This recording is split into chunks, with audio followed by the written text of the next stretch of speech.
Good morning. Thank you for joining us today. I'm Jim Holcomb, President and CEO of the Michigan Chamber of Commerce, and it's a privilege to open today's event. Tuesday was certainly an interesting day, to say the least, and we're looking forward to discussing today what those election outcomes will mean for our businesses, our communities, and the future of our state. Michigan has long been a key battleground in national politics, but I must admit, even I was a little surprised by the immense focus that was placed on us during this past election. On the state level, the deck got shuffled a little bit as Republicans had flipped control of the State House of Representatives. And now we're looking at possibilities for what the legislative agenda will look like going forward. We're looking at potentially new ways to handle critical issues like taxes, regulation, workforce development, and we're encouraging all elected officials to work in a bipartisan way, to work cooperatively to make sure these issues are addressed. The outcome of Tuesday is certainly going to shape our business environment over the next coming years. And today you'll hear what we can expect, as well as the role Michigan leaders will play in addressing both the challenges and opportunities ahead. Here at the Chamber, we're deeply invested in advocating for policies that promote a strong business environment and helping all of you prepare for dealing with the changes that you'll face. But the impact of the 2024 election goes far beyond our state lines. Nationally, we've also seen a significant shift with Republicans gaining control not only of the presidency, but the U.S. Senate, and it looks like as of today that they'll also keep control of the House of Representatives. I don't think there's any doubt that the economic and regulatory policy landscape will change dramatically. From taxes and trade policy to the southern border and government oversight, the new administration will set the tone for the national economy in ways that will have a real and lasting impact on how we do business right here in Michigan. We've brought together a dynamic group of expert pollsters and political pundits who are going to try to help us make sense of everything that happened Tuesday and what it means going forward. But before we get to the politics, we're going to discuss the economy and how it has reacted to political pressures and global threats over the last few years and what's on the horizon for 2025 and beyond. Dr. Tim Nash, a highly regarded economist, and he's also the director of the McNair Center for the Advancement of Free Enterprise and Entrepreneurship at Northwood University, is joining us. He's going to be helping us analyze the economic trends and forces that are shaping our business landscape. Dr. Nash is going to lead us through a critical exploration of how economic factors like inflation and our mounting national debt are impacting the future of business both here in Michigan and across the country. And I can tell you, you're going to want to pay attention to Dr. Nash. I've been on several panels with him and I've heard many of his presentations. It's like getting a master's class in economics without the tuition payment.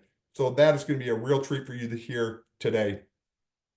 At the Michigan Chamber, we're here to provide you with the knowledge and insights to make well-informed decisions that can help you drive growth, be resilient, and have success in the face of constant change. I'm confident today's event is going to hit that mark. Please make sure to use the chat box in the Q&A feature to submit questions for our presenters. We want to make sure that today's event is interactive, that your voices are heard, and that your questions are answered.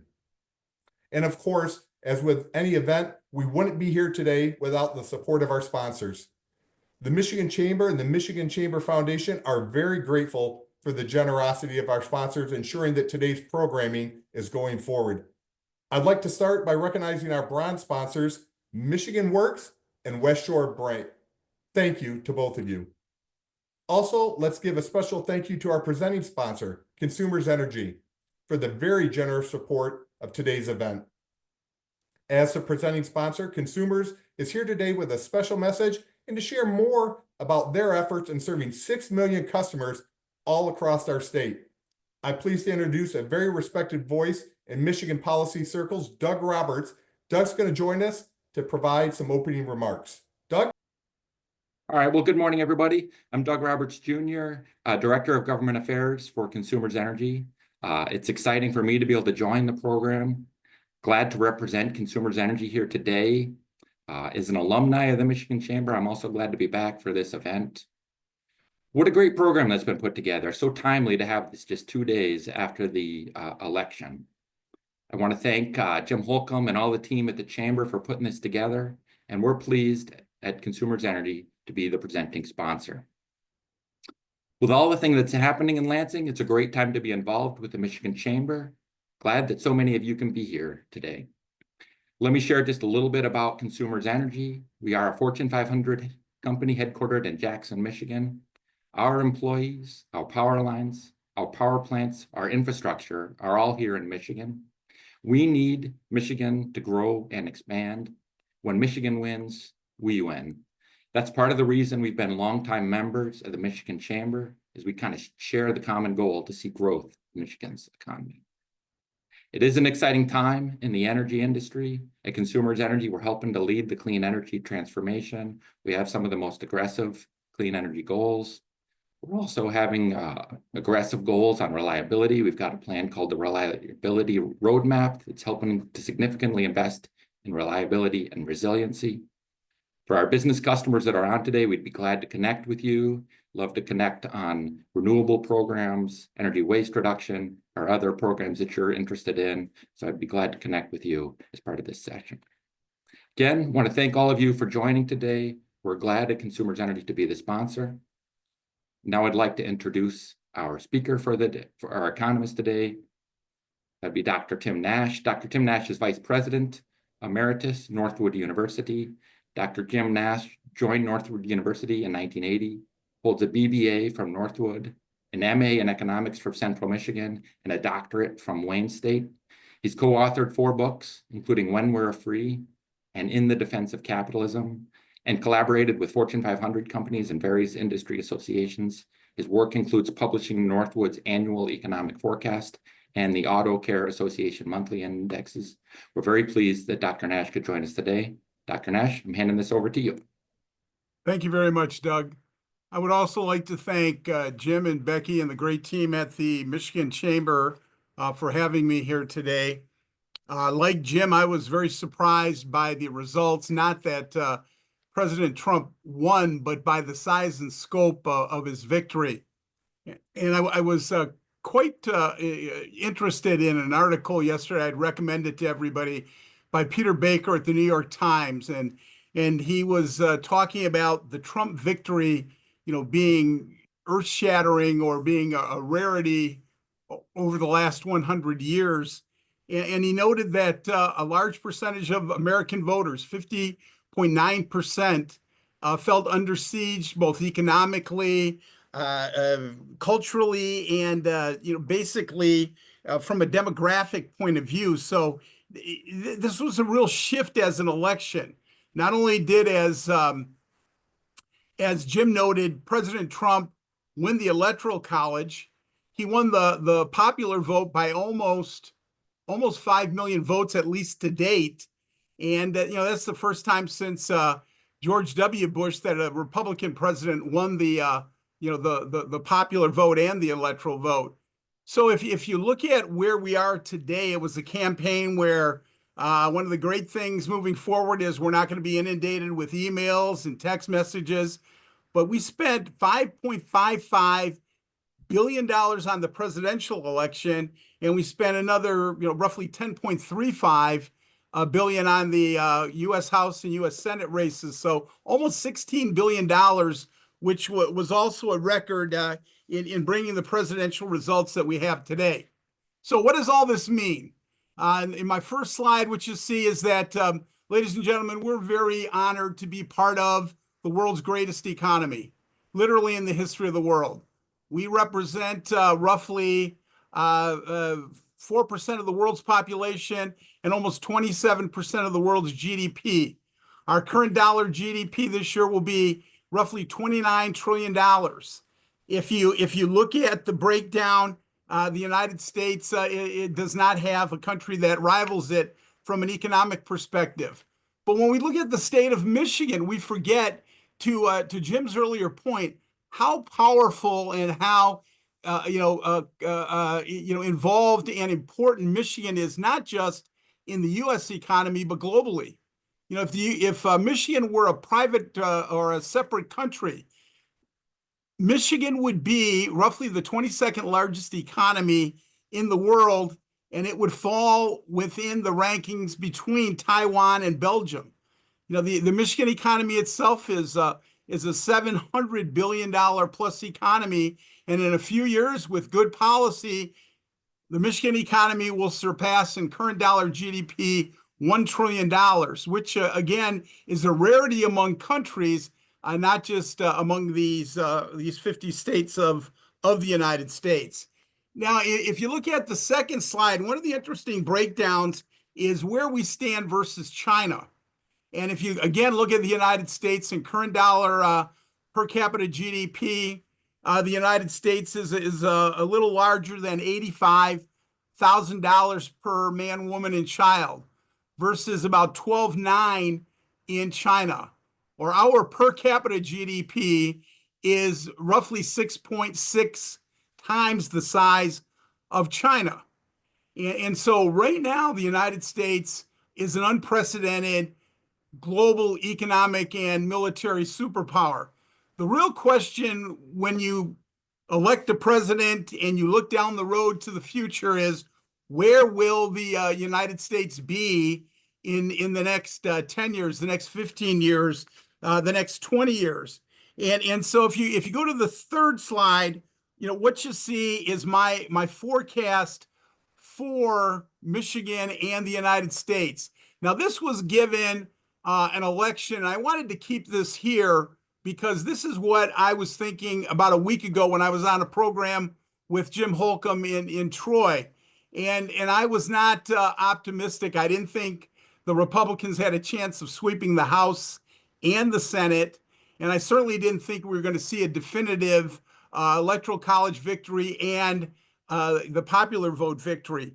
So I was looking at a U.S. and a Michigan economy that, and you'll see 4 reasons why over the next couple of slides, that was going to be sluggish. My forecasts are in line with roughly what the University of Michigan is predicting, and certainly what the U.S. Congressional Budget Office is predicting. With a real, basically prediction of greater change needed in the economy by the vote, and with almost a mandate to a certain degree, President Trump, I think, has the opportunity to change the growth rate both in the U.S. and in Michigan by at least a half point versus my 2025 and 2026 predictions. But there's a lot of concern moving forward, regardless of who is elected to the presidency. We now know it's President Trump.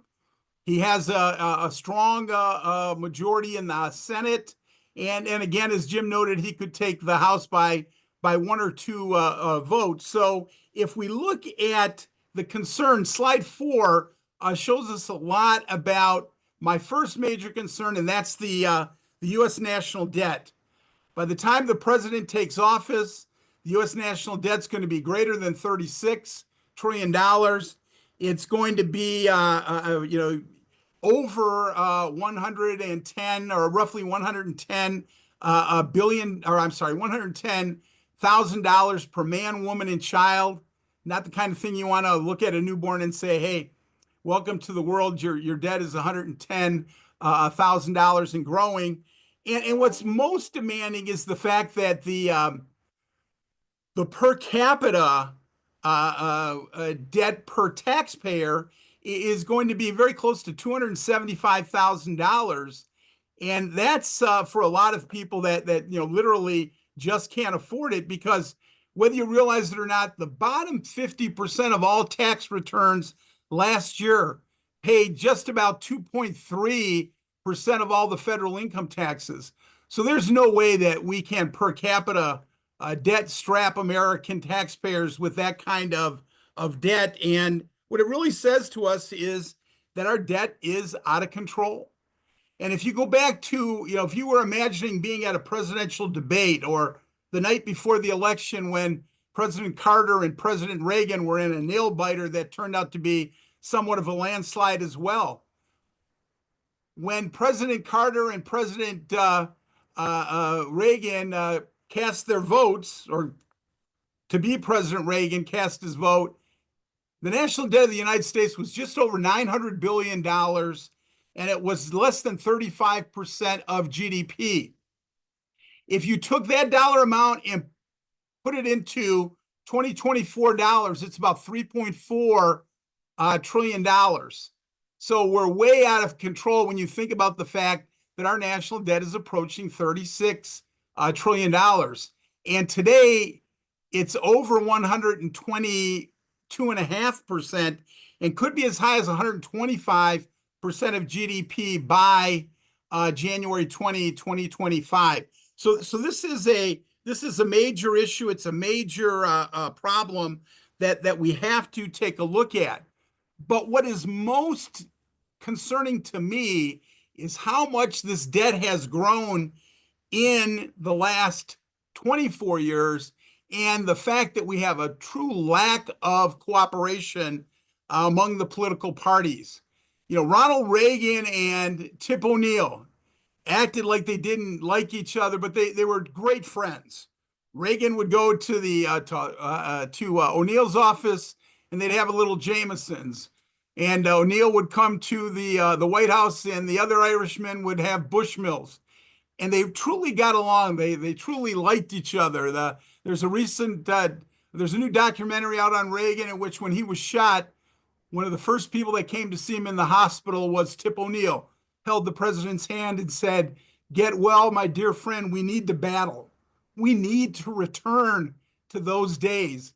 And even when you look at President Clinton and Newt Gingrich, whether they liked each other or not, I think they admired each other, and I think they truly liked each other. But the last 2 years of what I would describe as the Clinton Gingrich administration, they showed that they liked each other. They showed that they could work together. And the last 2 years of the Clinton administration produced a balanced budget and a slight surplus.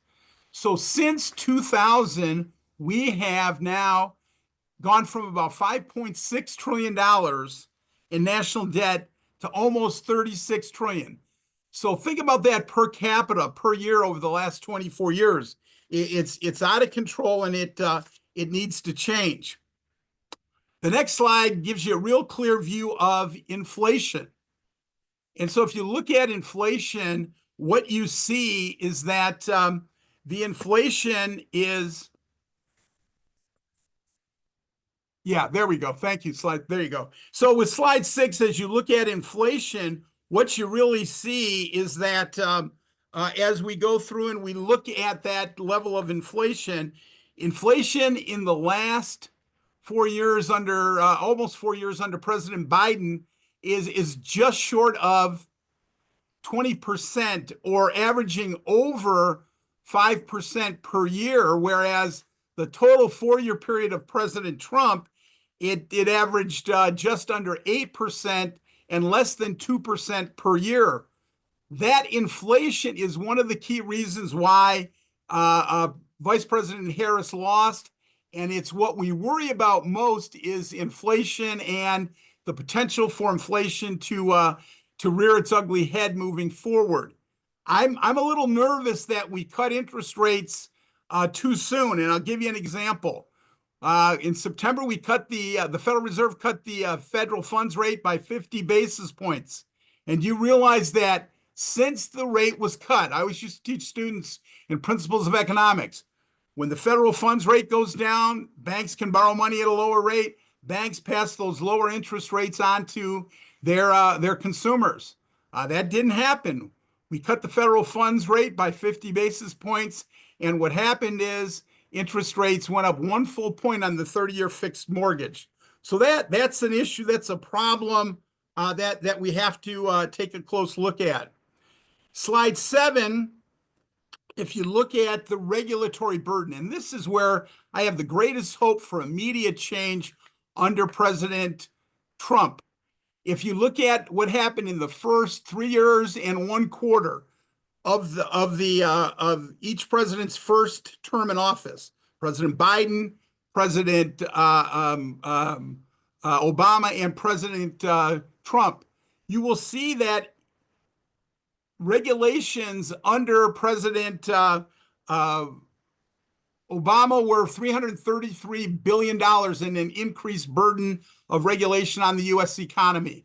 It was about 30 billion for that time frame under President Trump, and under President Biden so far, the number has been almost $1.4 trillion in regulation, dramatically higher than under President Obama or President Trump. And the thing that's most important is the American Action Forum came out with their updated numbers yesterday at 1.8 trillion to date under President Biden. So regulatory reform, unleashing the American competitive free enterprise system is going to be key. Finally, my last slide, as you look at it, takes you back to your principles of economics days. Y, or national debt, Y, or GDP equals C, consumption, I, private investment, G, government, and net exports. And if you look at that data, what you see is that the largest single component of the U.S. economy is consumption. And right now, what I worry most about in the U.S. economy is that the consumer is inundated with debt. Household debt in the United States is at an all-time record high. It's approaching $18 trillion. And so if we want the economy to grow, we've got to create an environment where inflation's lower, real wages are going up, and consumer debt declines so that consumers can fuel the economy moving forward. In a nutshell, that's my talk, and I will turn it over to Becky. Thank you so much, Dr. Nash. I appreciate your presentation. I don't think we see any questions in the question box or in the chat box or our Q&A. So with that, we will get started with the second half of our program. But I hope that you all keep those points in mind as we move into our roundtable now and dissect the 2024 election on a deeper level. Now we will kick things over to David Egger, who is a senior reporter covering politics and policy for Crain's Detroit business and Crain's Grand Rapids business. He will be moderating an all-star cast of political experts as we uncover and examine more of what just happened. David joined Crain's in 2022 after working at the Associated Press in Lansing and at various other newspapers. He is a graduate of Northwestern University, and we are glad to have him here today. So David, please take it away. Thanks, Becky, and thanks to the Chamber for asking me to moderate this panel. I appreciate it. I'm going to start by introducing the experts who are joining us. First, we have Mark Fisk, who is a partner and CEO of Byram and Fisk, a communications and political firm. Next, we have Adrian Hemond, CEO, Grassroots Midwest. Also a political firm in Lansing. We also have Janelle Leonard, owner of Marketing Resource Group, a communications and public relations firm based out of Lansing. And finally, we have Peter Rudell, a partner at Honigman Law Firm, who does legal work and also government relations work and has worked as a staffer in the legislature. Thanks to all of you for joining us. I think I wanted to just start by first just asking each of you, were you surprised by anything that happened on Tuesday night? And if so, what surprised you the most? I think we'll start with, how about we start with Mark? Thanks, Dave. Good to see everybody. Good to see all of our friends at the Chamber too. So yeah, I was surprised and not surprised by the results, I would say. One of the things that surprised me and frankly impressed me is how President Trump turned what would typically be negatives in a campaign and vulnerabilities into positives and advantages for his campaign, and essentially defied the laws of gravity in terms of politics. I think that surprised a lot of Dems, but he was able to very successfully harness the negativity and the anger of the electorate into a win. And he broke through. And what the really surprising part is other than that, is that he demolished the traditional Democratic coalition and reached deep into Latino voters, Black voters, independent voters, working class voters. And while the Dem thinking, I think at the moment, was that they had developed an anti-Trump majority, that turned out, not to be true. He reached beyond MAGA, beyond Republicans, and into the middle.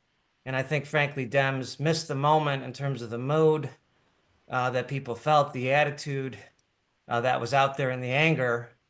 And so that was a surprise. I can tell you, I talked to a number of experts, pollsters, and Democrats that even the day of the election, their analysis was far off in terms of what they predicted would be at least a Harris win in Michigan. I was on a presentation, and they said, hey, she's probably going to win by 100 to 200,000 votes in Michigan based on our analysis of the actual early votes and that kind of stuff. Well, that was wrong. And so that night, I'll tell you one quick story. My son is into wrestling big time. And so he's at wrestling practice on election night. And I was out there listening to some of the other dads and participants talking. And they were predicting a Trump win. They said, man, we're feeling a lot of energy. It's going to be a lot of win out. It's going to be a big win tomorrow. And I thought to myself, somewhat smugly, oh, you might be disappointed tomorrow, guys. Well, they were right. And the Democratic analysts, we were talking to the pollsters, were off. There's one thing, if I could add, Dave, that wasn't surprising, I think, is that it was a close election. That was predicted from months and months into the election, that this was going to be a close, and in some polls within the margin of error, if you factor that in, this played out within the margin of error. What happened is they underestimated Trump's support. And, one of the best pieces of news, and not to be a surprise, is that our election machinery totally worked. We had the biggest turnout ever, and very few problems, minimal threats.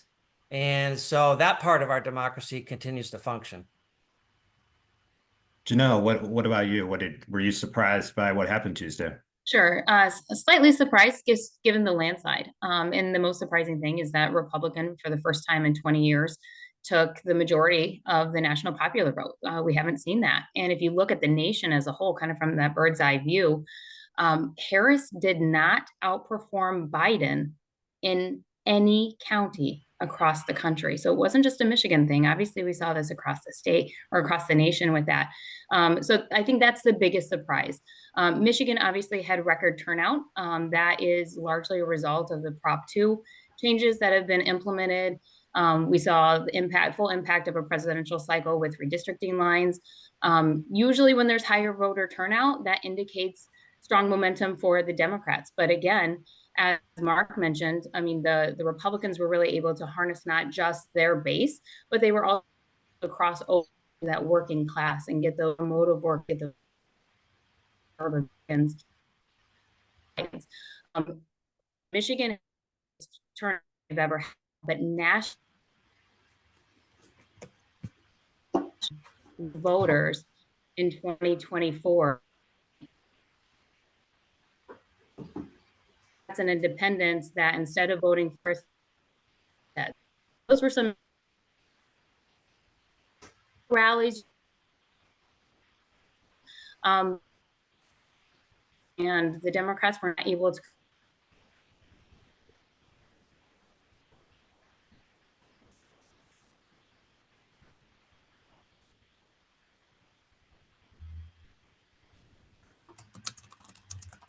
Okay. Adrian, what about you? What are your takeaways from Tuesday? Were you surprised by anything, and what do both parties kind of take going forward? Yeah, I mean, I didn't find anything about Tuesday night super surprising. I mean, I expected a fairly close race in Michigan here, which, as Janelle pointed out, it was a margin of error race. I think the one thing that I thought was kind of surprising was that pretty much uniformly the polling error was all in one direction. You say, well, why would that be surprising? That happened the last two times. Well, we heard a lot from pollsters about how they had made adjustments to take account for the polling misses from 2016 and from 2020, which were both in the same direction. And the polling miss this year was in the same direction as well, in the sense that this was a margin of error race basically in every competitive state. But former President Trump was right at the outside edge of the margin of error towards Republicans, which I think is an interesting thing for the polling industry going forward in terms of how they're going to make that adjustment. There does, it's something we could potentially talk about a little bit more later in the program, but that's the thing for me that really caught my attention, is that for the third presidential election cycle in a row, pollsters have been unable to reach a certain type of voter, and that type of voter seems inclined to vote for Republicans. Peter, were you surprised on Tuesday, and what do you take from it going forward? Yeah, so I would echo a lot of what everyone else has already said. I was not particularly super surprised. I think that everyone knew this was within the margin of error. I think the Seltzer poll in Iowa, to piggyback on what Adrian was just referring to, was 16 plus points off, right? I mean, that is a dramatic error. That isn't within the margin of error. That isn't anything that Adrian was talking about. So I think how there was some last minute Hail Marys by some pollsters to try to maybe adjust and get it right. They were woefully inadequate. A couple of things that I would say are recurring themes of a Trump candidacy that really reemerged pretty significantly in this one. The first one is that Trump's opponents take him literally but not seriously. I wish I was the one that came up with this phrase. But his supporters take him seriously and not literally. And I think we saw that play out over and over again across the country. You know, the other big observation that I would make as kind of an overarching theme is we really have a tale of two primaries, especially when you look at Michigan, right? The 107 days or 15 weeks that the vice president was campaigning really was a disadvantage to her. She never battle tested. She never had an opportunity to talk in small group settings in Iowa or New Hampshire. And that hurt her when it came to The View, her interview with Bret Baier, and she was unable to answer really quite simple questions that someone who had been battle tested would have been able to do. And I think that really hurt her. The second thing, the corollary to that is the Rogers campaign, right? Mike Rogers was probably a week too late from making a victory. And that's because he lacked resources immediately after the primary. And I think that caused a disadvantage to Mike Rogers in his campaign. So I really think you can talk about the primaries in a way of how they set the stage for what we saw this week. Hey, Dave, one thing I wanted to add for this group in particular that I thought was another surprise on the state level, and almost no one is talking about it, is the Michigan Supreme Court races, where the Democrats took 2 seats. In the past, and what surprised me, and maybe Janelle or Peter have some insight here, that has been something that has been hard fought. I mean, the court has always been a top priority of the Republicans, and, under guys like Bob LeBrandt and Jeff Timmer, they often said, if we controlled one branch of government, it'd be the judicial. Not my line there, but it seemed like they pretty much gave up on those races on the front, and there was really no race that I saw other than some digital communications. I did find that surprising.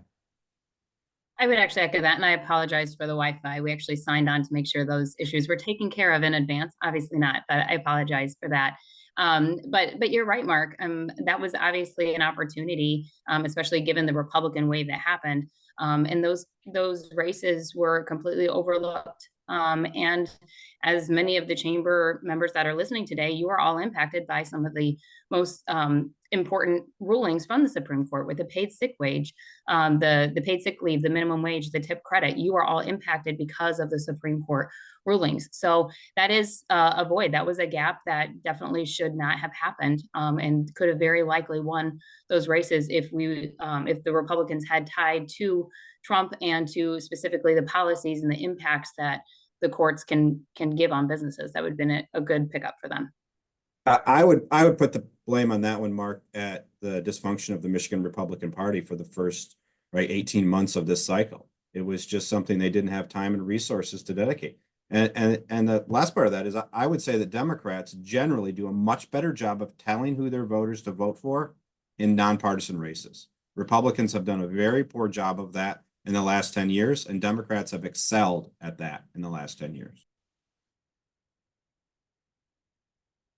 No, those are really good insights about the Michigan Supreme Court. I wanted to drill in a little bit on turnout. There's so much focus the last few weeks on just each side getting their voters out.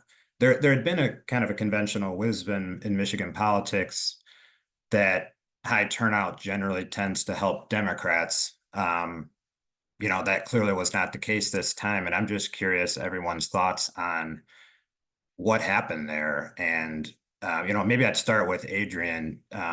Do you think things have just flipped here in Michigan, and in a high turnout election, it no longer matters as much, or there's not as much impact for Democrats, or is this sort of a Donald Trump specific phenomenon? No, I think there are a couple of things going on here, and I think it gets directly at why former President Trump is also President-elect Trump. And it's really a tale of what's going on inside the Democratic Party and the left more broadly right now.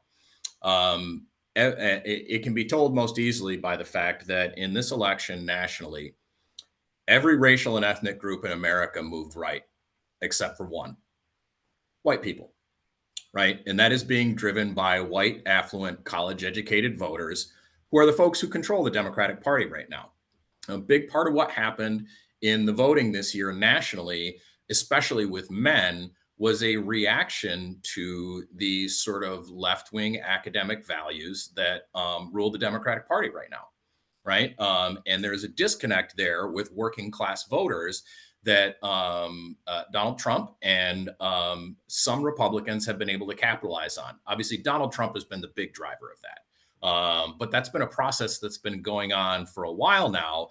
There is a mismatch between the economic policies of Democrats, particularly around things like the labor movement and, pay for workers, things like the paid sick leave issue that Janelle was talking about, and the way that most working class Americans live. There is a perception amongst working class Americans that people who went to college look down on them. So all of us who are on this call, and those folks are largely correct, right? That people who went to college do look down on them. So they're part of the realignment that's going on in the electorate is that Democrats are becoming the party of affluent, educated, suburban voters, right? What we used to think of as bog standard 90s Republicans. Those people are becoming Democrats at an alarmingly fast rate. Everyone else is moving in the opposite direction, right? And it's not because of economics per se, it's because they view these folks as looking down on the way that they live, and they're right. Janelle, what do you think about the turnout? And it was a record number in terms of raw data. Is that an example, I guess, were you surprised that there was that much turnout and that Republicans won in part because of it? Sure. And these were some of my comments that actually blanked out here in my last answer. But, the turnout here in Michigan obviously reached record amounts. But as Adrian said, a lot of it was the working class. And Michigan is the heart and soul of that blue collar worker. So that's why we saw such incredible turnout. This is the first cycle that we've had the full effect of what Prop 2 brought with the same day registration, no reason absentee, the early voting side of things. And generally, when you have more voter turnout, that indicates a higher participation with Democrats.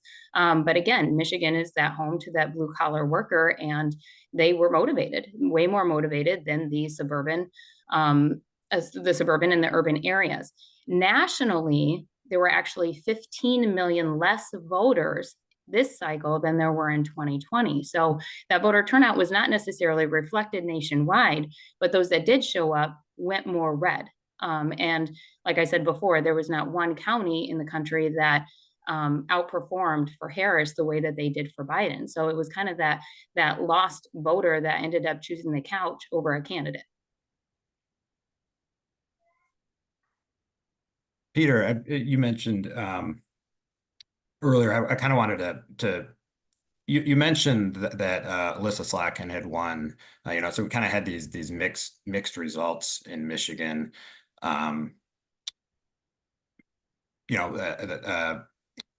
Kristen McDonald-Rivet won a race, a really competitive race over in the Flint area, but Republicans took the Michigan House. I was curious on the Slotkin race, everybody's thoughts on what happened there. Why was she able to emerge despite Trump winning at the top of the ticket? She's an excellent candidate, right? She's a moderate. She was not from the far left of the Democratic Party. She appealed to working voters. She was a hawk on military spending and national security. You know, she appealed to those same voters that Trump appealed to in some fashion. Yes, she had an overarching, right, reproductive freedom series of ads, but I think overall, when people saw and listened to her, they saw depth, they saw attention to the issues, and she appealed to the middle of the road. You know, I want to go back to, you know, the last question real quick, Dave, about voter turnout. There was so much attention nationally to the 7 states, right? The Magnificent Seven, the Swing Seven, whatever you want to call those 7 states, that, right, you saw voter turnout at record numbers there. You know, the votes in Michigan counted more, and people felt that the outcome of the election was in their hands. So I think that's part of the reason that we saw such a huge voter turnout in a swing state like Michigan. And Trump did a 180 from what he did 4 years ago and told his voters to go vote early, vote by mail, vote however you want to. And I think that also had a huge impact on voter turnout. But you know, back to your original question to me, I think Alyssa Slotkin and, you know, Congresswoman-elect Rivet, right, just appeal to those same Trump voters as arguing from the middle and talking about working class issues. Yeah, and Dave, if I could just ping off Peter's point, she intentionally and overtly ran a more independent themed campaign. She ran against the party in some of her ads. And she'll take on people in both party regardless of, right. This is a good positioning when you have a 50-50 election for her. Now, I'm sure she irritated people along the way with some of her positioning by doing that, but it was smart politics, and I think the messaging paid off in terms of that race. I also think, to her credit, or the credit of the DSCC, some of the negatives that unfolded against Mike Rogers at the beginning that defined him as basically being somebody who had just monetized his position in Congress and was a sellout to the drug companies and that revolving door thing. I think that hurt him a lot and put him in a bit of a hole, and he wasn't able to respond in that way. Third point, I give her a lot of credit for actually launching a successful counterattack. Michigan, of course, we have this debate about SOAR incentives and the Goshen plant. And are we giving tax incentives to Chinese companies and all that stuff? And I think Republicans use that very skillfully as a cudgel in this election. But Alyssa Slotkin pushed back and said, no, no, no, guys. If you want to stand up to China, if you want to take on our economic adversaries, you need plants like these in Michigan. You need jobs. We need to bring our supply chain back. So she transformed that into a nice national security and jobs message, where I didn't see a lot of Dems do that at all. They just took it on the chin, and I think that was a big error. And again, being nimble in these campaigns matters. I think she was, and I think that counterattack was very successful. And a lot was Slotkin too. I mean, she is a current congresswoman from mid-Michigan. She was just on the ballot 2 years ago.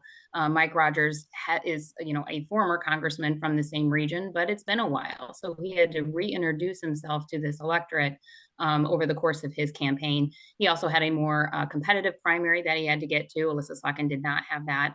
But to the point of looking at the map, one area where Slotkin did very well and outperformed Harris and Rogers underperformed Trump was in Macomb County by several thousands votes. And when you only win by razor thin margins, those votes matter. Yeah, what I would add to that is 2 things. Number one, as it turns out, there was only one Democratic U.S. Senate candidate nationally that didn't outperform Kamala Harris. It was Debbie Murkeza-Powell in Florida. Every single other Democratic U.S. Senate candidate overperformed at the top of the ticket, right? So the problem is, for a lot of, I think a lot of the problem here was not so much Democrats per se, it was the lack of a message from the Harris campaign. Slotkin had a message, right? Not a message about how Donald Trump's bad, right? Because that's priced in. Everyone's attitudes towards Donald Trump is priced in after a decade.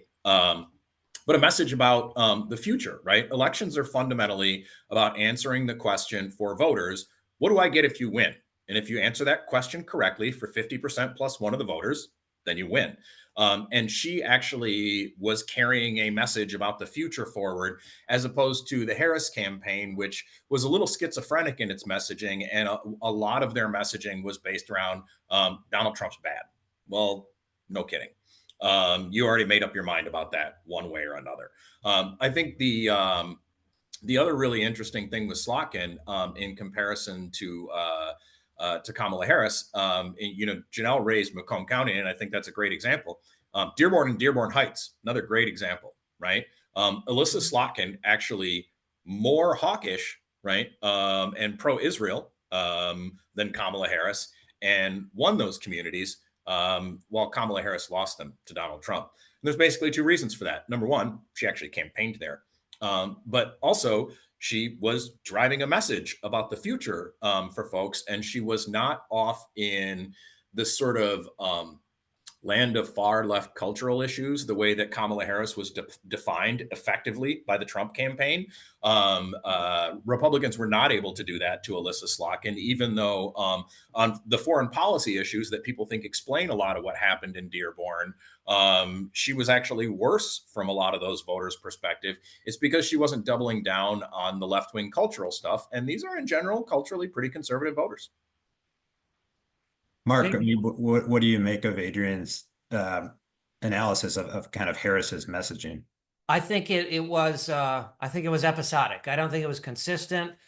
I mean, I think the real story of the Dem messaging is we did not have either a consistent or a believable economic message, or one on immigration that addressed the two leading concerns of the election.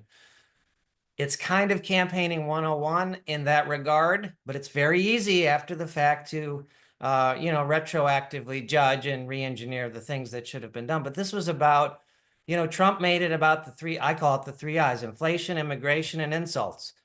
That was his message, and it was consistent throughout. And I will say this, going a little bit back to your turnout question, the Dems invested heavily in field, this cycle in field, millions and tens of millions of dollars, hundreds of offices, and that traditionally has paid off.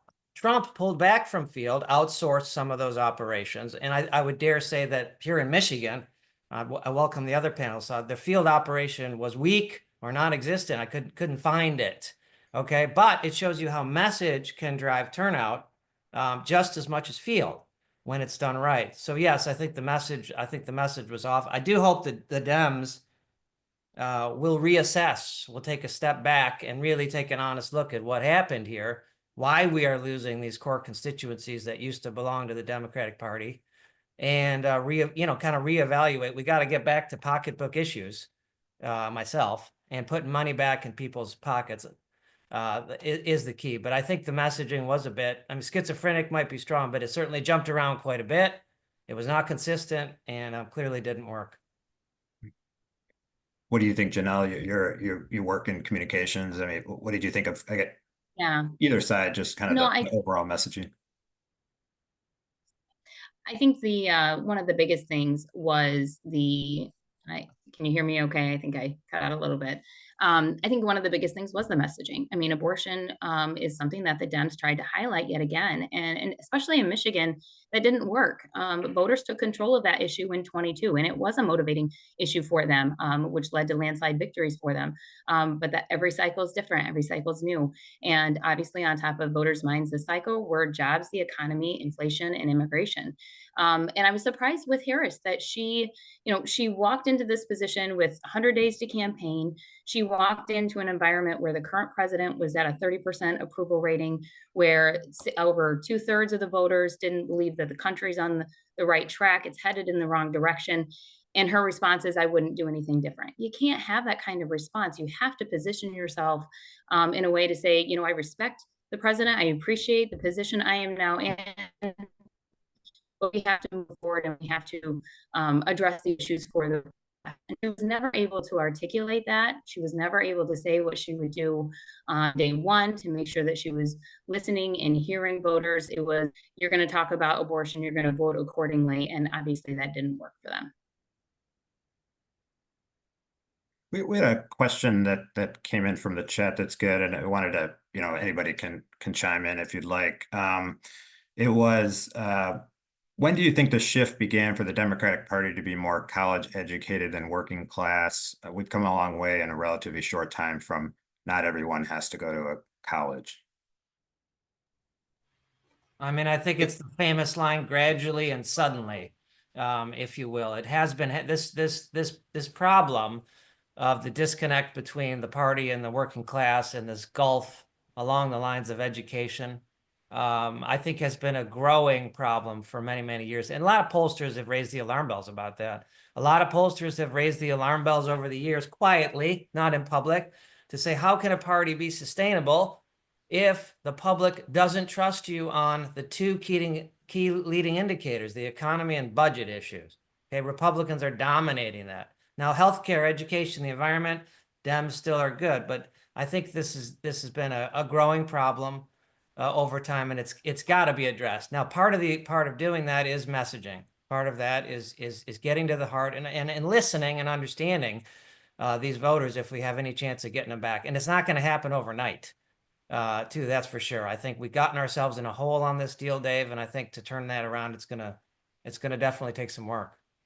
Yeah, I think a big part of what's going on here is there is a cultural change that is very much caught up with sex and gender, actually. The Democratic Party is becoming more female at the same time that it's becoming more college educated because college is becoming more female, right?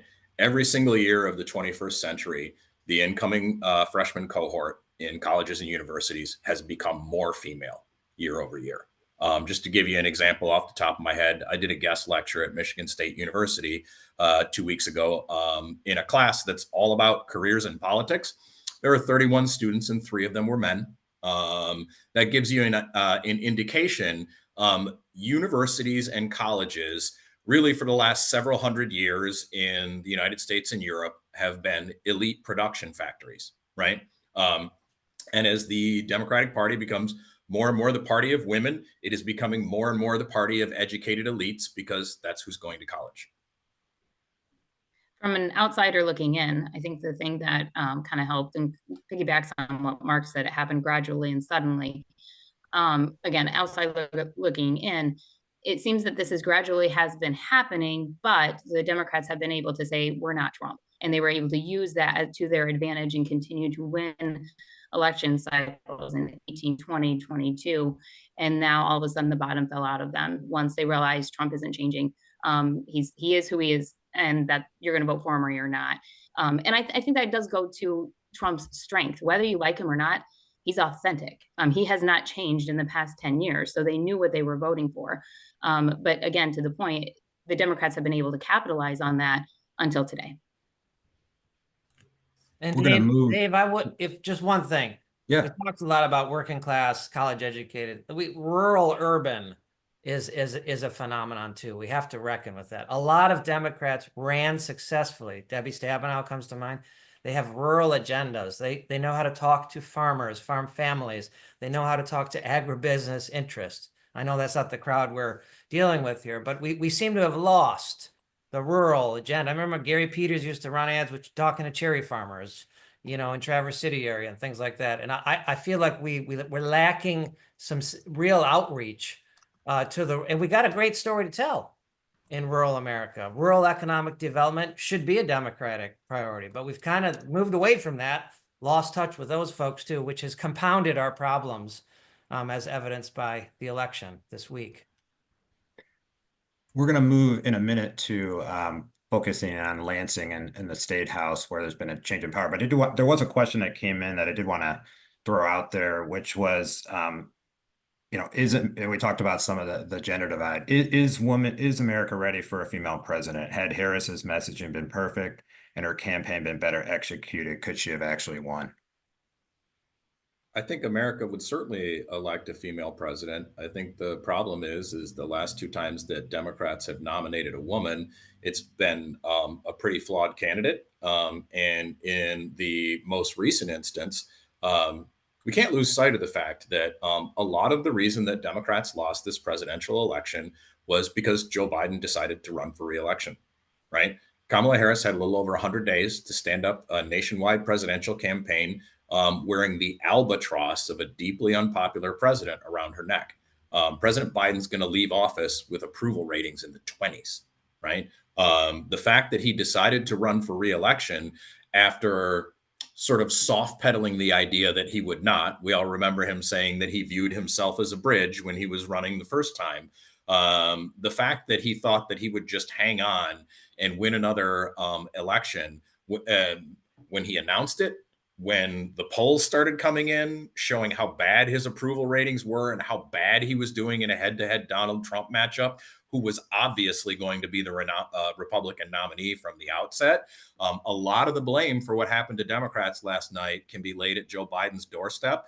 But I think Americans are perfectly willing to elect a woman president if one of the parties nominates a high-quality candidate who hasn't been hamstrung by her predecessor of the same party. I would agree with that. I think they would be willing and interested in supporting and electing a female president. To kind of counter a little bit about what Adrian said, yes, she only had 100 days to campaign, but they were unified. Okay, when they came together, she had the support of the entire party. You saw the Democrat convention and how they came out, and everyone had the momentum. They pulled out all the stops on the campaign trail. They had the Obamas, the Clintons, the celebrities. They had the money. They had everything, but their message was off. They were telling voters what they wanted them to vote on, which was abortion, as opposed to listening to what the voters' top concerns were and then being able to message that back to them. So there's a complete disconnect, but I do think they did have unity. They were just unable to convert that into actual votes. I agree. We're ready. I think we're ready. We have U.S. senators, we have CEOs, we have Supreme Court justices, we have women on all levels of leadership. So I don't think people are saying, well, yeah, we'll do the Senate thing, but not president. You know, there may be some people like that. I mean, we should not say, you know, there's no sexism out there. But I will say this, you know, just judging by my daughter's reaction, she's 15 to the election. We've got some healing to do because there's a lot of young women right now asking that very question and feeling wounded and hurt and sort of depressed by the results along those lines. So I think we all got to do our part as business leaders and parents to encourage women to run, encourage women to get involved, start businesses and things like that, because I think young women are hurting right now and asking that very question, Dave. Wanted to shift to Lansing, and obviously a big impact from Tuesday is Republicans retaking control of the Michigan House. So now we'll have a Democratic Senate, Democratic governor, and a Republican House for the next 2 years. So there's two things going on here. There's the upcoming lame duck session, which could get very interesting with Democrats still in full control. And then there's the following 2 years. I guess I'd first start with the following, the 2025-26 session. How do each of you see that the change in control, I guess, impacting the ability to pass legislation and maybe in particularly kind of the impact on the business climate and, you know, things that businesses may be lobbying for or against? Maybe Peter, if you want to start. Yeah, sure. I'll be happy to go first. Thanks, Dave. So, you know, I think we've seen this play before, right? If you look from the period of 2006 to 2010, we have experienced a very similar dynamic. And if I were advising the Republicans, right, starting on January 1st or January 10th, whenever they convene, I would say get out front early with your agenda, right? I think what we saw in 2006 to 2010 is the Senate, which was the only body that was held by Republicans at that time, waited. And they allowed Governor Granholm and they allowed her to define the agenda going forward. This time I would get out front early if I'm Matt Hall, who I believe is going to be the Speaker of the House if the election in fact is held today. And I would get out front early with an agenda. How's it going to impact the business community? I think this is going to be a great unknown, because I think that Governor Whitmer is going to use every lever of her executive authority that she has in these final 2 years. And that could be damaging to the business community. And I think we need to make sure as a business community that there is a legislative check in some fashion on that use of executive authority. So I think we've got a lot of unknowns, Dave, in terms of what it's going to look like. I think there's obviously going to be fewer bills passed, fewer things that are going to reach the governor's desk in terms of legislation. But to get to what I think is going to be the second part of your question, how does this impact lame duck? And I think, the House Democratic Caucus has a lot of healing to do, right, over what's happened the last month. And I don't think they're going to be able to do it in the next 4 hours when they go into to vote on their leadership election. And so I think that's going to have a huge impact on what they're able to do and who shows up. And again, if I'm sitting in Matt Hall's shoes, I'm like, I'm not anxious to help you solve these problems in the next 45 days. I'm willing to wait until my people hold the gavel and we've got a greater leverage point looking into next year in terms of legislation. So I think lame duck, well, I think there's going to be some flurry of activity. I'm not sure it's going to be everything everyone thinks it's going to be. Yeah, I would agree with that by and large, but I do think there's a little bit of a game of chicken going on that unfortunately the business community is going to be caught in the middle of here in terms of issues like paid sick leave and the tip credit, et cetera. I don't have to tell anybody who's listening to this little webinar that uncertainty is a business killer, right? And you've got a lot of, especially small businesses out there in the hospitality industry, that are more seasonally based, that are in full-on panic right now. And need some certainty brought to, like, is our tipping system going to survive? It goes away in February based on that Supreme Court decision. So while I understand the incentives for House Republicans to want to punt as much as possible, especially good stuff, right, into next year so that they can do it and claim credit for it, that's awfully short rations of time for a new House majority to put their stamp on something like that. And it does leave the business community kind of caught in the middle, wondering, well, are we going to get a fix? What's that fix going to look like? How long is it going to take my accountant to figure it out? So I do think that it's important, for the interest group community, not to let up and let lawmakers on either side of the aisle off the hook for some of this must pass stuff that, yeah, you could potentially do it in a rush while you're seating a bunch of new members next year. But the smart thing to do for Michigan's economy is to address those issues right now. Dave, I think. I would agree with Oh, that. go ahead. No, you're fine, Mark. Go ahead. You're good. Yeah, I think step one from the Dems is they're gonna have to let the dust settle and definitely do some healing and figure out what happened, because when you lose that many incumbents, the easy explanation is to say, oh, it was a Trump wave. We lost because big Republican night. I think it's more complicated than that. Most incumbents win, even I will say the most ineffective incumbents tend to come back. That's just been the history here. So when you have that many incumbents swept out, I think you have to ask yourself, was it activities that we didn't do long before the election took place that may have put us in a more precarious position on election day? I think those are conversations you need to have. And then I think you need to do some goal setting from the Democratic side. What are we going to try to achieve here? Because you're going to have a limited window.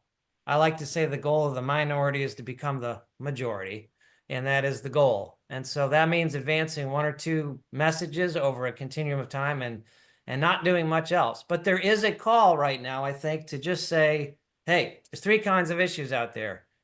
We agree. Okay, we're going to fight like hell on them. And then we don't want to agree. Those contrast wedge issues. And so I think the Dems got to sift through all those issues. I think if you're betting on not much happening in lame duck, I think maybe the momentum is on your side.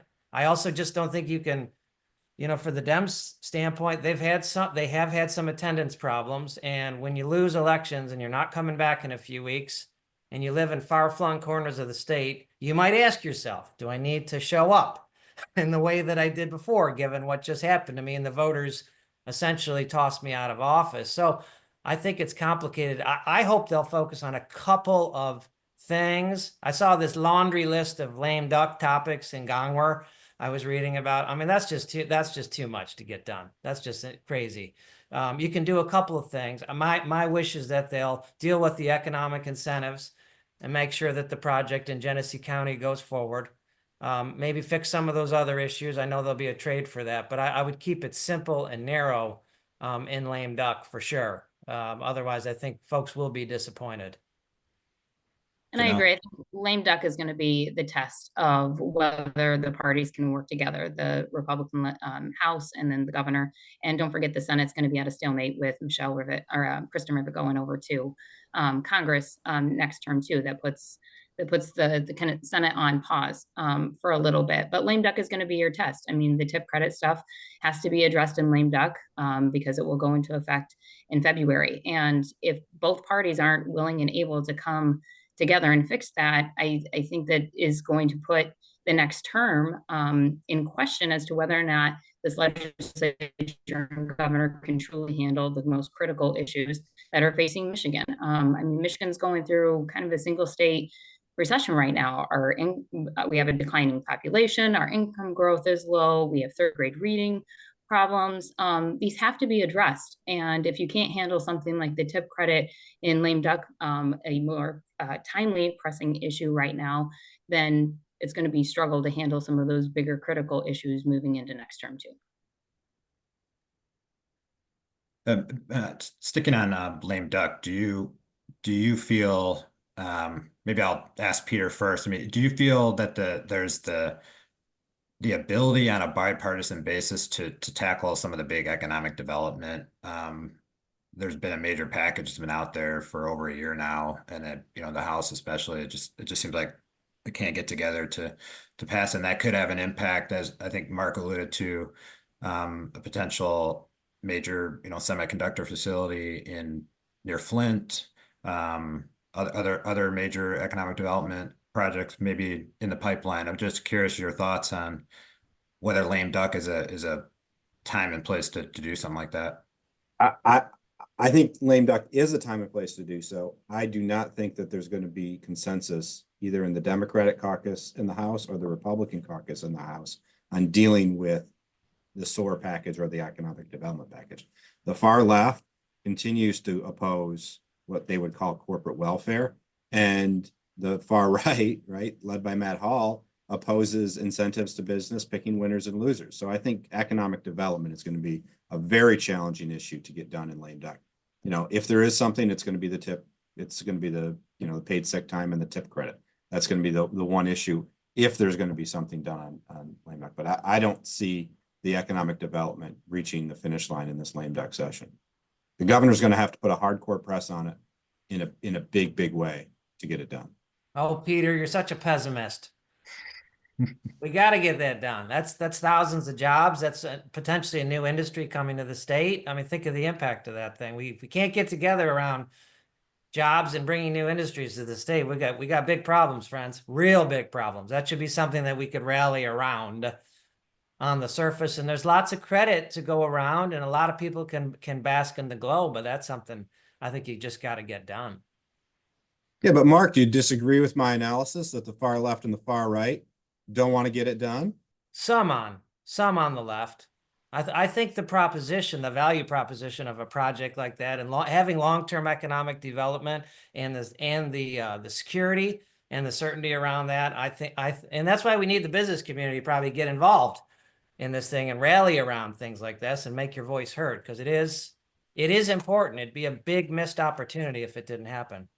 Yeah, I think Peter may be onto something here, not just in terms of lame duck, but in terms of what next session is going to look like. That, we're going to elect caucus leadership today over in that chamber. But that doesn't mean that the two new leaders are the folks that are going to be in charge, right? Both of the partisan caucuses have what I would describe as an arson caucus that just wants to light stuff on fire.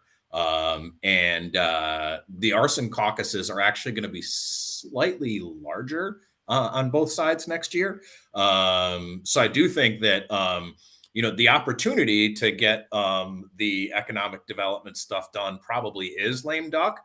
Because while I'm not super optimistic it happens in lame duck, I'm very skeptical it happens next year if it doesn't happen in lame duck, because the power of the arsonists in the House will only increase next year. The other thing, Dave, on lame duck, I just have to add, we will see, I believe also, Did the Dems get the message from the election? Okay, because there are some proposals on this Gongwer list that are going to raise costs on people. And we just had an election entirely about inflation. Voters sent a very clear message on at least that issue. So are they going to heed that message and try to do something to lower cost for citizens and businesses? Or are they going to do stuff to raise cost? And I think that's going to be very, very telling. And one issue that comes to mind is auto no-fault reform, which was on this, again, on this Gongwer totem pole list. What are we going to do? Raise rates on people now in businesses after this election? That'd be a terrible idea. So we'll see, have they gotten the message on key issues like that going forward? I think another unknown right now is how much the governor is actually going to flex her muscles, especially in lame duck. This is the end of her trifecta that she's had. She's got 6 weeks to get everything she wants done. And quite frankly, the next 2 years are going to be a lame duck for her. She doesn't have a presidential administration to find a position in. What is her next step? And she'll be positioning for that. But I think we're going to find out here in lame duck how much she's willing to flex her muscles to get what she wants through done. And then how willing she is to work with the other side of the aisle next term, given she has at least one chamber that's Republican. Quick question that I wanted to hit on, just because there's a political discussion. I was wondering if you could each put on your crystal ball hats and look ahead to 2026 and the midterms. I mean, is there anything from the outcome Tuesday, that gives you any sense of how things may go in 2026? We'll obviously have openings at the governorship, attorney general, secretary of state, a host of things, legislature. I just curious when you kind of game out lessons from this election, how those should be applied for 2026. Maybe Adrian, you want to start? No, but okay, sure. You don't have to. Look, 2026 is going to be wild, like wild. And I'm actually skeptical that anyone's going to learn any lessons from this year, especially on the Democratic side. You think back, it frequently takes a couple of curb stompings before a party gets right. You think back to, it wasn't after 1984 that Dems got their heads together. It was after 1988, right? 1984, Reagan wipes the Democrats out nationally. But we came back for more with more of the same BS that got us killed, and we lost in 88 too. And this is sometimes what parties have to go through, is getting their butts kicked a little bit. Now, the question, I think part of the question here is how 2022 actually fit into all of that. Like this should have been 2022 should have been the election where this happened to Democrats, right? But then the Dobbs decision happened, and that wiped out what should have been a bloodbath for Democrats in Biden's midterm, and it ended up being kind of meh. They did okay in the Senate. They lost the House, but it was sort of ambiguous or whatever. So some of this has been chickens coming home to roost from that. But I remain skeptical that Democrats are going to learn much from this.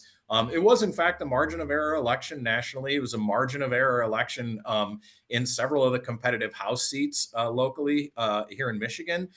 So I'm skeptical that my tribe is going to learn a lot from this. I'm hopeful, but.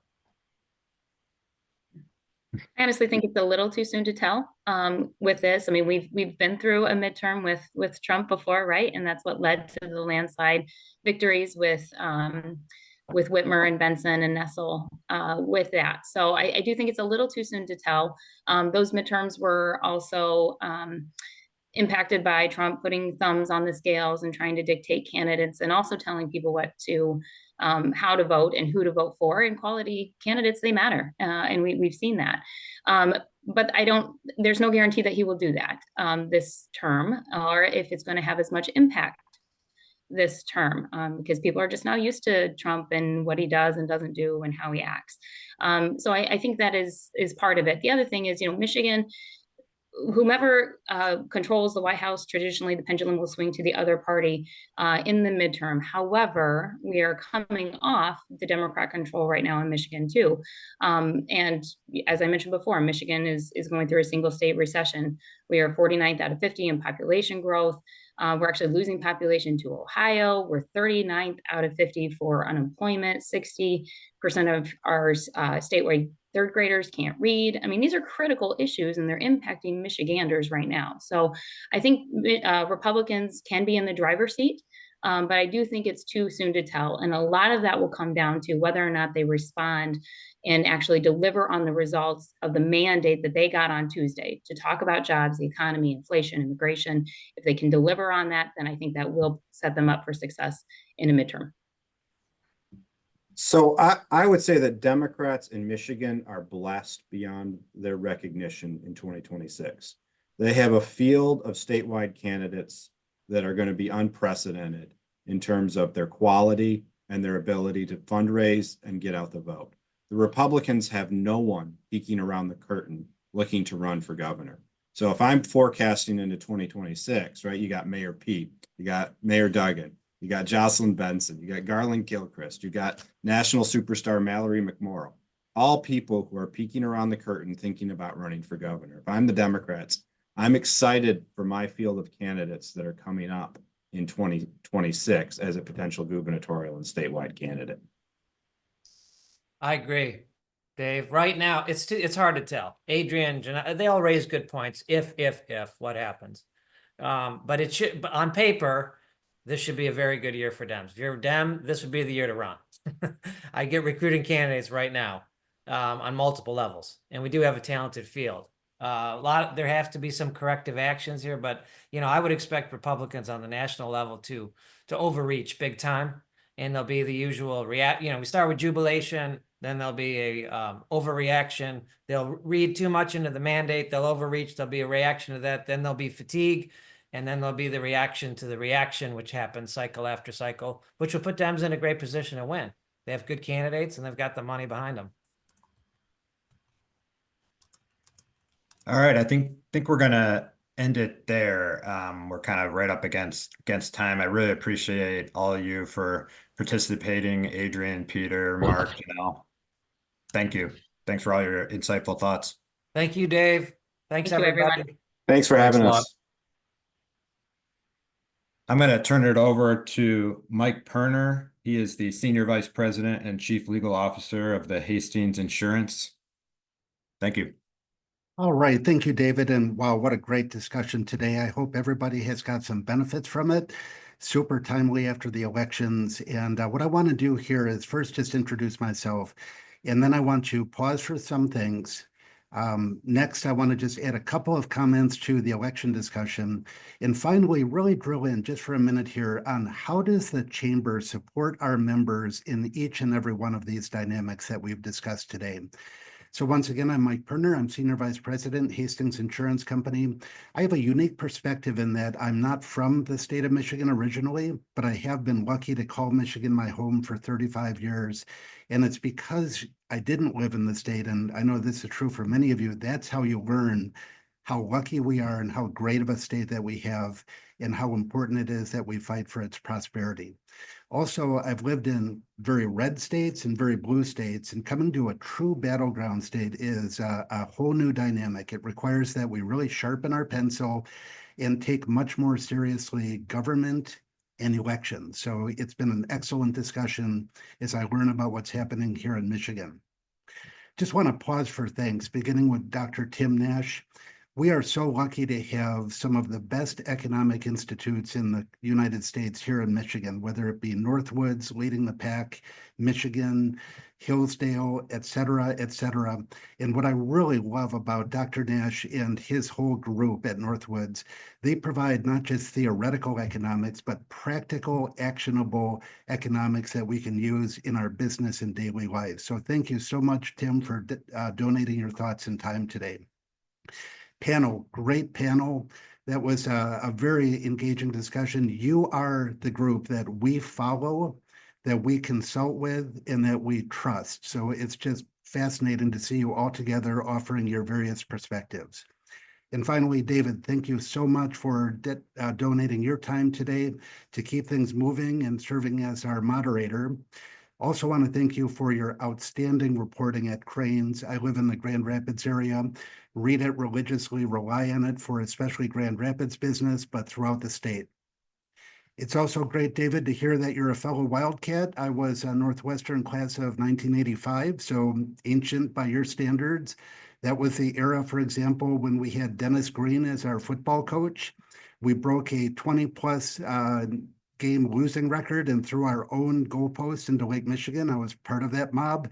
And then that was the year that we came to Michigan Stadium, or excuse me, Spartan Stadium, and broke our losing streak 38-0 in the Big Ten. So sorry, Spartans, but it was a great day to come up here. That was actually the first time I was ever in East Lansing, but welcome to a fellow Wildcat. Moving to a few additional comments on our election. This was a tough election. Hard fought, expensive. We got some key wins and we got some disappointing results that remind us that there's still a lot of work to do. A few elements. Number one, it is an all hands on deck affair, as Mark and the group talked about. It used to be the case you would knock on doors and maybe do a little radio. Now it's doors, radio, and TV. But then it's that plus now social media, search engine optimization. Now on top of all of that, you're doing events where you're attracting thousands of people and all the logistics associated with that. Things are becoming more complicated, but I think that's good for us because as a chamber, we are strength in numbers and diversity, and we do well in diversified channels. Second comment I just wanted to make, the populist turnout, huge record turnout, and why that's happening and what that means for the various parties. In addition to the panel remarks, a couple weeks ago, I was in Washington, D.C., and I was in a meeting with a gentleman named Mike Shields. I know our panelists know Mike, and many of you may as well. He used to be head of the Republican National Committee. He's also a prominent commentator on politics on all of the various major networks. Two takeaways from his discussion that track exactly with our panel today. Number one, it used to be the case that Republicans did well in off-election cycle elections, midterms, for example, because low turnouts inured to their benefit. That has totally inverted. And now the bigger the turnout, because of this populist wave that's sweeping through politics, the more likely there's going to be Republican victories. Second, the number one indicator on how people are going to vote is education. Used to be income, and of course that travels a bit closely with education, but it's clearly education. The Democrats have a message that college-educated graduates seem to like, and the Republicans need to tap into that community in a more effective way. I will say, however, those statistics probably undersell vocational education, and I'm a big fan of vocational training. I think people at that educational level are not going to be in the herd of the college graduates when it comes to politics, and it's going to be much more diversified. Really appreciate Peter's comment on early momentum. When it comes to our time, our political support, our financial support, we tend after primaries to keep our powder dry for a while to see how things develop, but it's all about momentum. So it's a good reminder that we need to think about early and strong support of candidates that we think will make a difference. Those are just a few items that I wanted to add to the political report. Let me now turn to what it is that the chamber does in this dynamic political environment. So I want to just for a minute open the doors of the chamber proverbially, although I hope you come to the chamber sometime soon and open the doors physically, and just remind you of the key centers of excellence on how we contribute in this area. First, it's all about our members.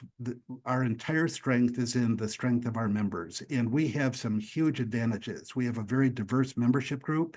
76% of our members are employers, 100 employees or less. So we have that grassroots capability to make a difference. 3% of our members are very large corporations. They can bring the resources, the political clout. So the balance of those two is very effective.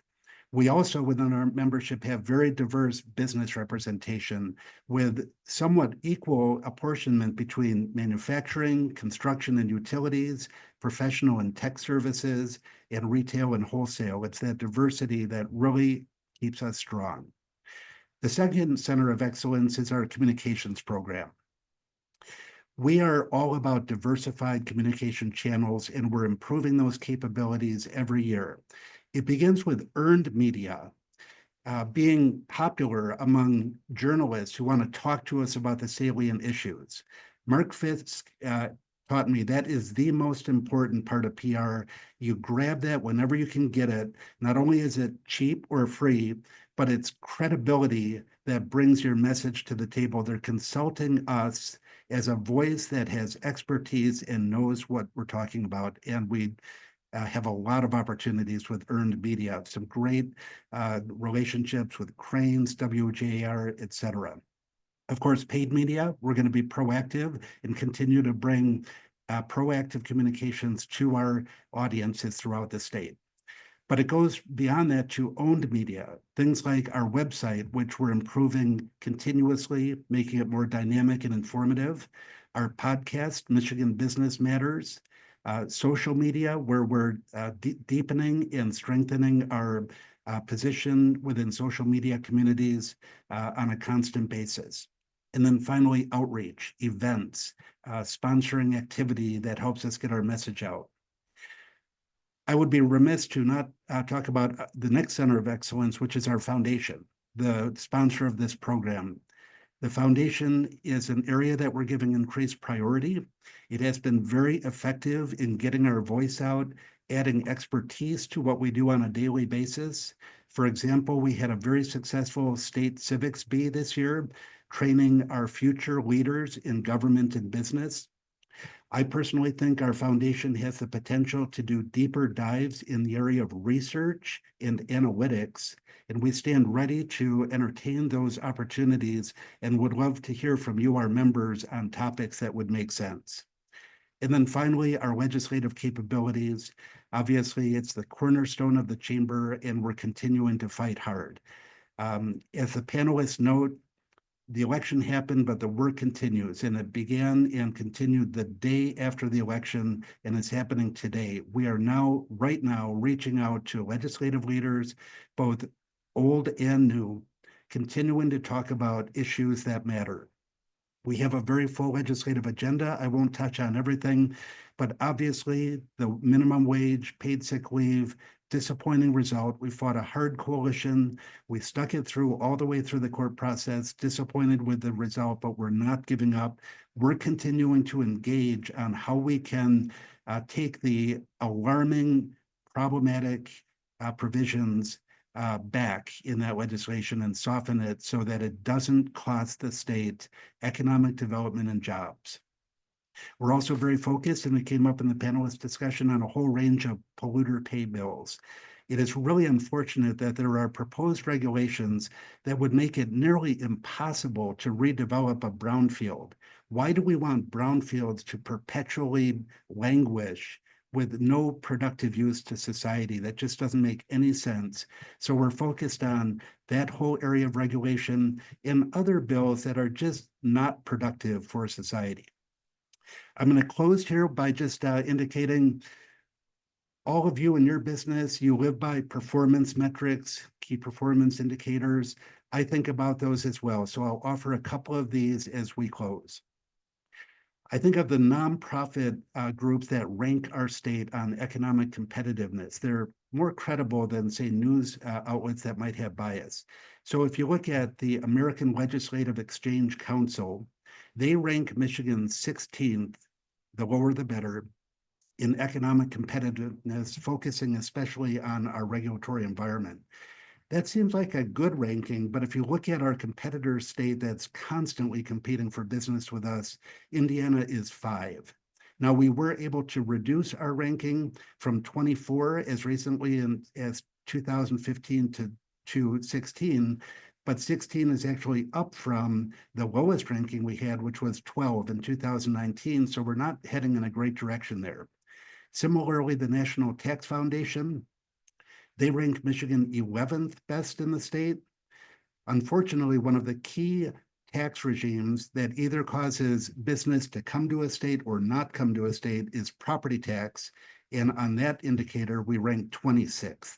So again, if you compare that to our competitor, Indiana, they're 10th overall. And with property taxes, they're 3. So it's not just about, are we competitive in our own right? It's about, are we competitive in the Midwest, in the United States, and ultimately in the global economy? Politics matters as we all strive together to achieve an environment in this state that promotes consistency, profitability, prosperity, and safety. And we at the Chamber are going to continue pursuing all of those objectives for our members.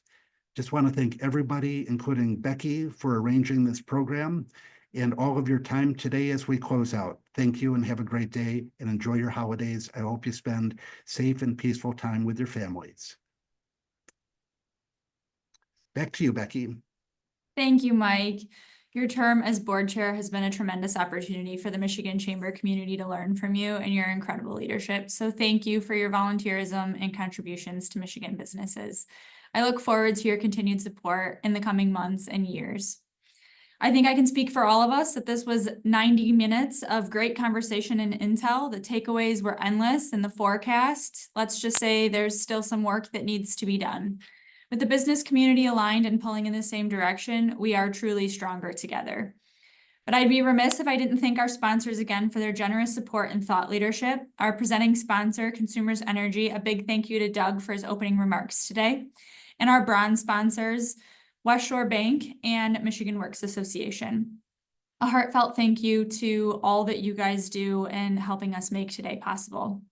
Last but not least, we need to hear from you and be on the lookout for an event survey to share your thoughts with us. This important feedback helps us craft future events and better understand the needs of our community. And there will also be valuable resources highlighted in the event email, so don't miss it. Again, thank you for your participation today, for your questions in the chat box and your engagement. We hope to see you all again at our next series of events. Stay tuned for future events at michamber.com/signature events for more details. And also check out our YouTube channel. Subscribe so that you can view our library of events and so much more. Thank you so much and have a great day.